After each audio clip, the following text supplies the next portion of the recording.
The smell of antiseptic is the first thing I remember. My name is Adelynn Rogers, and I woke up in a hospital bed with a concussion put there by my own brother. Why? Because I refused to hand over the $1.5 million he demanded. For my entire life, my family saw me as their ATM, the quiet, responsible engine for my golden boy brother's dreams. But when he publicly demanded my trust fund at his own graduation and my parents backed his play, I finally said no. That one word didn't just cause a scene, it started a war. This is the story of how I stopped funding their lives and started my own. Like, share, comment, and subscribe to our channel. We always appreciate the time you spent here with us.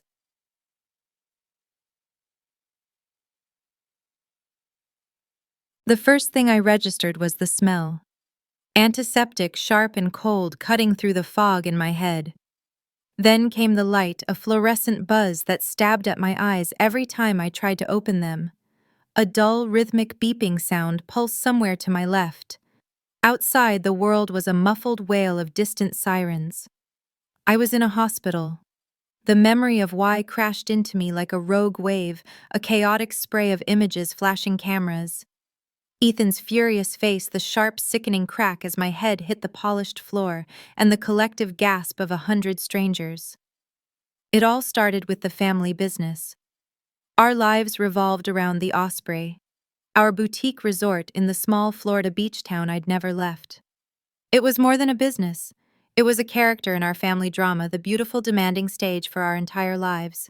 While my brother Ethan was groomed to be the star, I was the stage manager, the lighting tech, the one pulling the ropes backstage to make sure the show went on.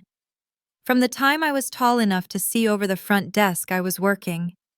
I wasn't just checking guests in. I was managing the booking software by 15, handling payroll by 18, and saving every single dollar I earned, every tip, every bonus, tucking it away. I was the quiet one, the responsible one. Adelynn, the rock. Ethan, just 2 years older, was the golden child. He had the charm, the ambition, and the complete, unwavering support of our parents, Laura and Stephen. He was the one destined for greatness, the one who would take the Rogers name beyond our little beach town. I was just the engine, the hidden, unacknowledged part of the machine designed to propel him forward. My parents were masters of emotional manipulation. It was never overt. It was in the subtle sighs when I mentioned wanting to take a semester off to travel the way they'd praise Ethan's vision, while I was balancing the books to make that vision possible. Family supports family, Addie. My mother would say, her hand on my arm, her eyes pleading. Ethan needs this. We need this. And I, trapped by a love I couldn't untangle from a lifetime of ingrained obligation, would nod. I would transfer the money. I would pick up the extra shift. I would defer my own dreams, one small paper-cut sacrifice at a time. The day of Ethan's MBA graduation was supposed to be a triumph. It was the culmination of everything I had worked for because, let's be honest, my savings had paid for a significant chunk of it. We were at the lavish public reception, champagne flutes, clinking academics, and proud families mingling. Ethan, charismatic as ever, took the podium for a small speech.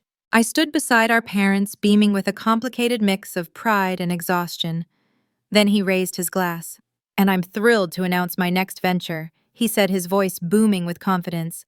"A new tech startup, which I'll be launching thanks to the foundational investment from my biggest supporter." He turned and smiled, not at our parents, but directly at me. "My sister Adelynn, who will be providing the $1.5 million from her trust to get us off the ground." The air punched out of my lungs. The room fell silent, all eyes swinging to me. My parents flanked me, their smiles tight, proprietary. "Of course, Adelynn," my father said, his voice low but firm for my ears only. "It's what your grandmother would have wanted. It's for the family." My mother squeezed my elbow, her fingernails digging in. "Don't make this difficult, Adelynn. Refusing now would be the ultimate disloyalty." But all I could see was a lifelong pattern of exploitation suddenly thrown into sharp, undeniable relief. They hadn't asked. They had told. In public. They were using my love, my sense of duty, as a weapon to execute a public robbery.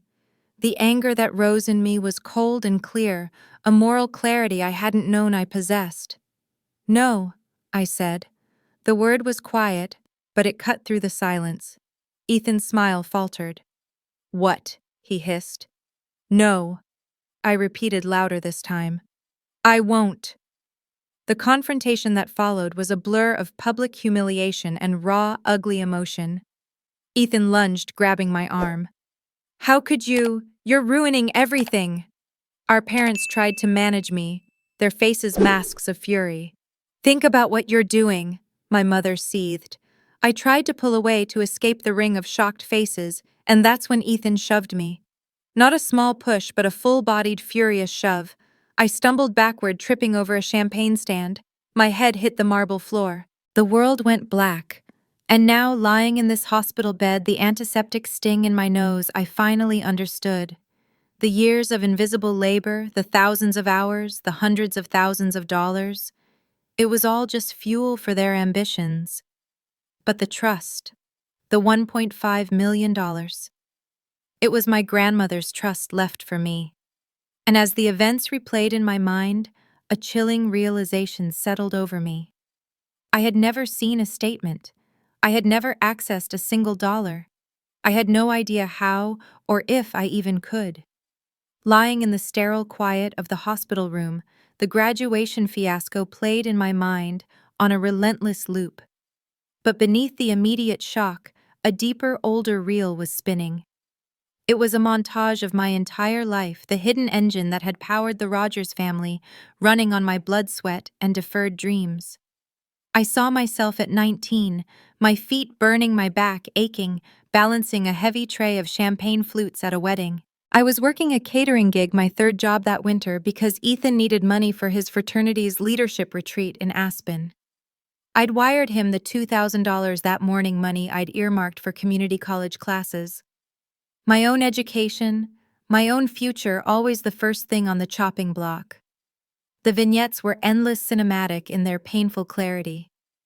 There was the summer I'd spent not at the beach, but deep in the humid, bleach-scented laundry rooms of the Osprey, personally handling housekeeping after we'd had to cut staff. My hands were raw, my nails broken, but I'd saved the resort's reputation and payroll. That same summer, Ethan was at an Ivy League internship in New York. An internship I was paying for funding his high-rise apartment and his expensive dinners, all from the tips I'd collected and the wages I'd earned scrubbing toilets. He'd post photos looking charismatic in a tailored suit, networking with future titans of industry, winning applause for presentations I'd stayed up all night to help him research and design. He was the star, the visionary, soaking in the spotlight, while my contributions were as invisible as the soap scum I'd scrubbed away. My personal dreams, they were ghosts that haunted my bank account. The small apartment I'd found, the one with the good light and the balcony.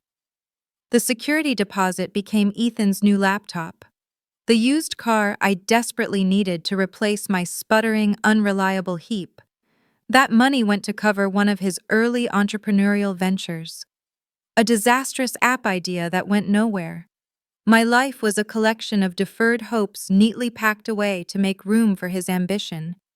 Our parents were the architects of this dynamic, the masters of subtle reinforcement. "Adelynn, you're just so grounded, so practical," my mother would say, patting my hand.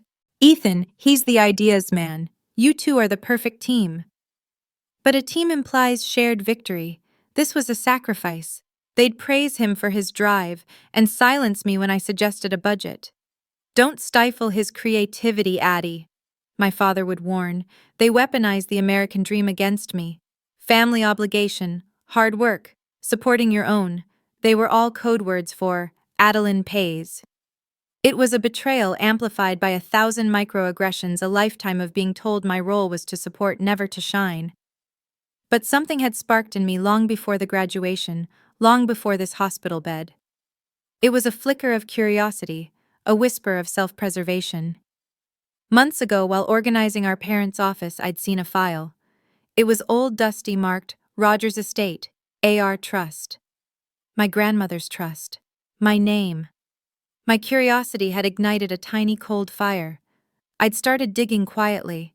I began compiling the evidence of my own life. I'd created a spreadsheet hidden in the cloud tracking the wire transfers. Ethan, tuition $15,000. Ethan, rent $8,000. Ethan, business expenses $5,000. I'd saved the emails, the ones that started with "Addie, you're a lifesaver," and ended with a bank account number. The receipts, the bank statements, the text messages. I had them all. It wasn't just a record of my sacrifice, it was a dossier of their exploitation. Now in the hospital, a specific memory surfaced. A thick cream-colored envelope I'd seen on my father's desk weeks ago. It was from a law firm. I'd only caught a glimpse, but I'd memorized the letterhead. I had looked them up. Estate lawyers. I'd dismissed it at the time, but now it clicked. They were making a move on the trust. But the most important memory, the one that made my heart beat steady and hard against the monitor's rhythm, was a clause I'd managed to find in a partial document online. A clause my grandmother, a woman I barely remembered but who clearly saw the predators in her own family, had insisted upon. It was a clause that protected my independence, a reward for sustained self-reliance and financial prudence. It was a shield. Lying there, I realized the graduation showdown wasn't the beginning. It was a clumsy, desperate attempt to coerce me before that shield could be activated. They weren't just looming. They were already at the gates. My head was a universe of pain. The doctor said I had a concussion, a minor one, but the word minor felt like a joke. Every pulse of the fluorescent lights was a fresh stab. The memory of the fall was a physical thing, a constant echo in my skull. I could still smell the spilled champagne on the marble, see the bright, invasive flashes of a dozen cell phone cameras capturing my humiliation. I remembered the smear of blood on the floor, my blood from where my temple had struck the edge of the stand, and the sirens, the ones I could still hear faintly outside, had been for me. My reflection on the dark TV screen was a pale, bruised stranger. The love I felt for my family was a tangled, cancerous root, and I was finally processing the anger, the sheer, profound betrayal. They hadn't just asked for money. They had tried to take it, to publicly shame me into compliance, to leverage my sense of duty against me in the most brutal way possible. I wasn't a daughter. I wasn't a sister. I was an ATM, an enabler, a thing to be used and discarded. The door to my hospital room slid open, not with a gentle tap, but with a hard, impatient shove. My family stood there, but not with flowers, not with apologies. My mother Laura had her arms across her face, a mask of pinched fury. My father Stephen looked grim, a briefcase in his hand.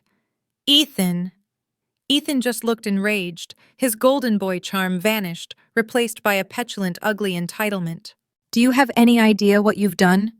My mother hissed, her voice low and sharp, ignoring the bandage on my head. "The entire town is talking. We are a laughingstock."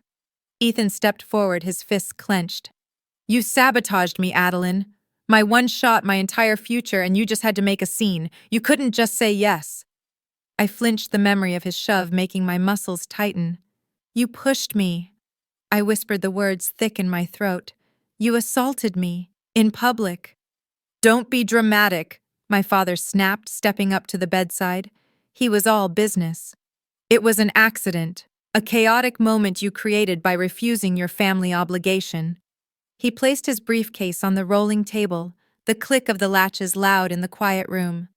"Your little stunt at the graduation, this hospitalization, it proves you're not in your right mind. You're clearly unstable." He pulled out a sheaf of papers already marked with little "sign here" tabs. A power of attorney.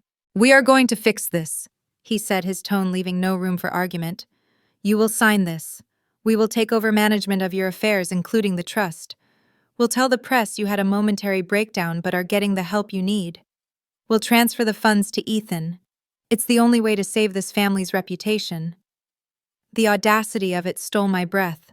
This was their solution. Not remorse, but a legal coup. They were using the very assault they had caused as leverage to claim I was incapacitated. "No," I said, my voice shaking but gaining strength. I'm not signing anything. Adelynn, don't be a fool, my mother cried, her voice rising. We are your family. We are trying to protect you. You're trying to steal from me, I said, the clarity of it sharp as glass. Get out. Ethan lunged toward the bed, his face purple. You ungrateful Mr. and Mrs. Rogers! A new voice cut through the tension. A tall man in a crisp, conservative suit stood in the doorway, a nurse hovering nervously behind him. My name is David Harrison. I represent the estate of Adelynn Rogers. My grandmother. My parents froze. Their faces so full of righteous fury moments before went sheet white. I am Ms. Rogers' legal counsel. Mr. Harrison continued, his voice calm, polite, and utterly immovable. Her grandmother made specific provisions. Given Ms. Rogers' medical situation and the age duress I am witnessing, I must insist you leave. This is a family matter, my father blustered, trying to regain control. It is now a legal one, Mr. Harrison said, stepping fully into the room.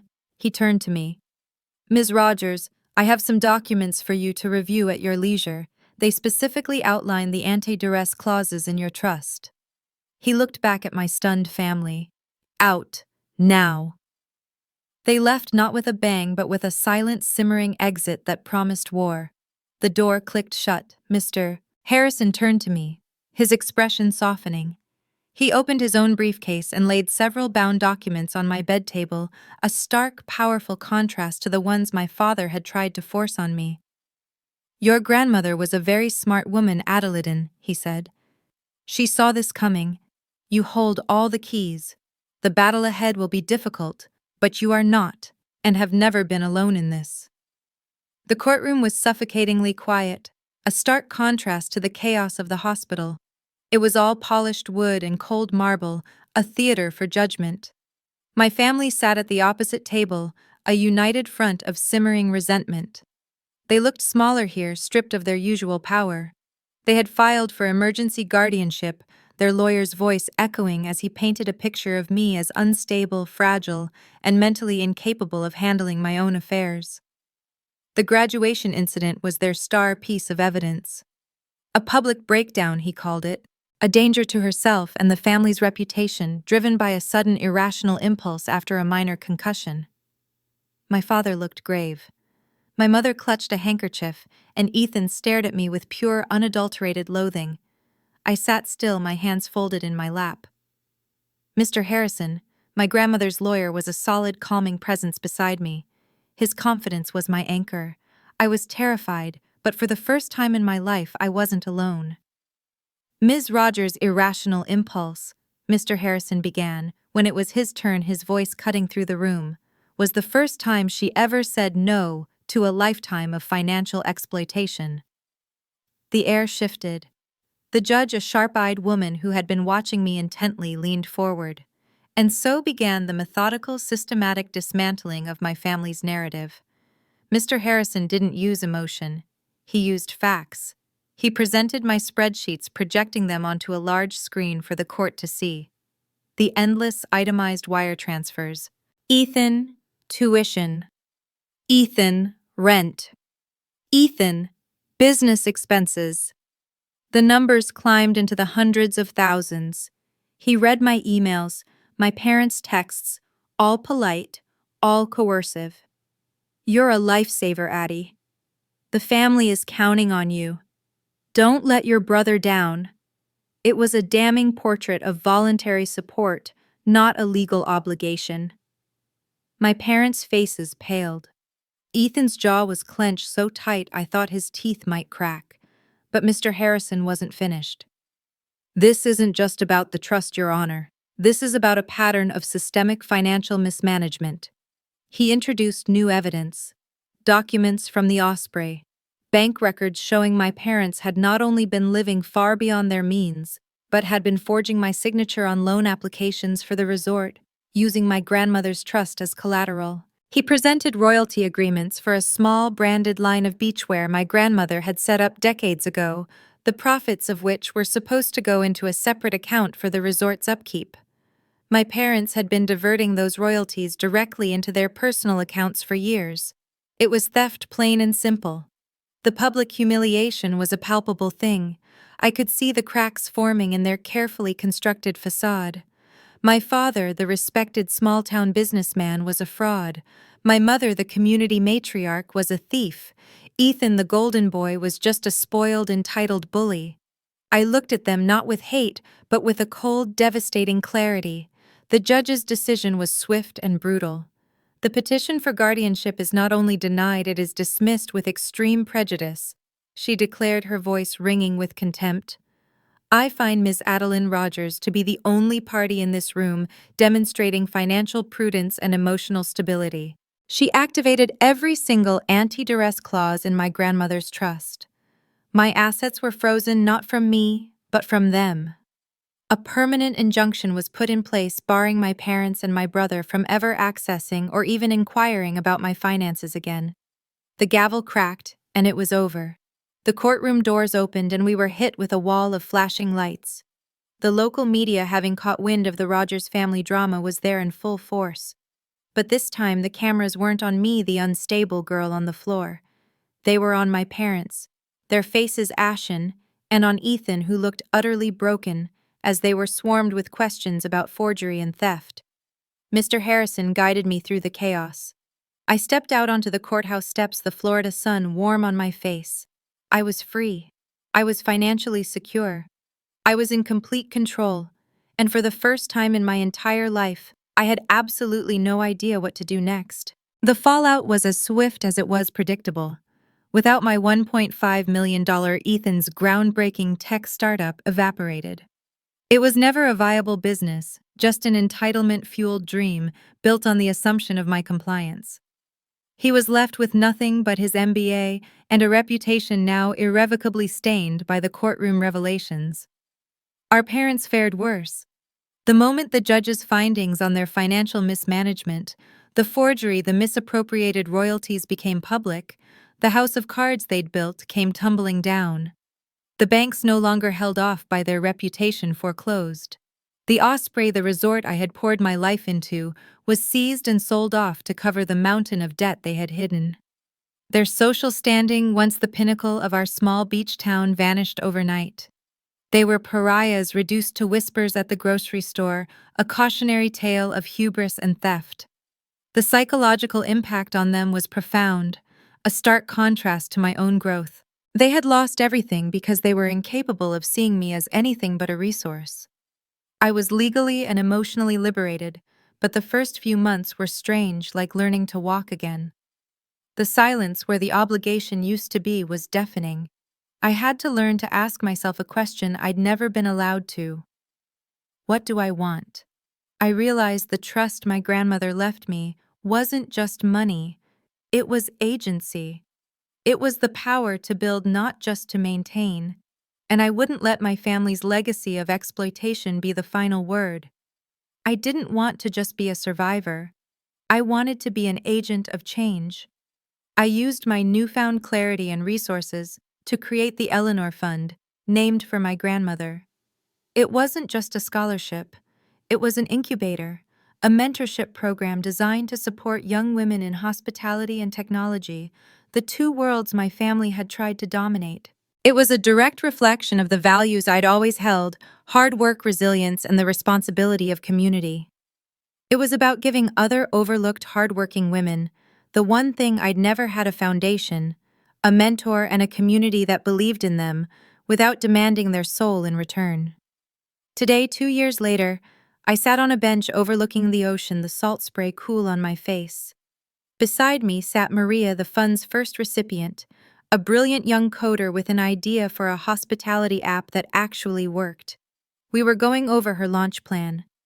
"I don't know how to thank you, Adelynn," she said, her eyes bright with an ambition I recognized, but hers was clean-earned. "You just did," I said, smiling, "by building it."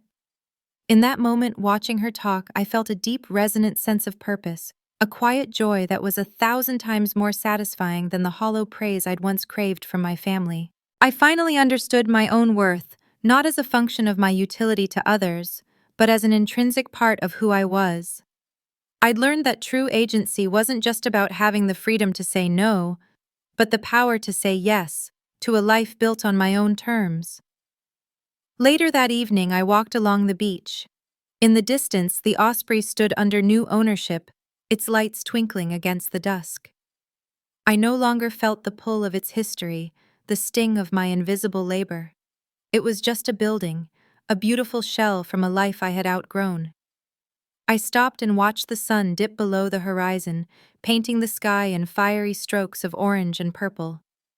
A profound sense of liberation washed over me, as vast and as cleansing as the tide. I had reclaimed my past by investing in someone else's future. I had taken their betrayal and forged it into a legacy. This was justice. This was resilience. This was my personal, hard-won freedom. Adelynn's story is a powerful reminder that true freedom isn't just given, it's built one difficult decision at a time. What did you think of her strategic victory? Let us know your thoughts in the comments below. We truly read every single one.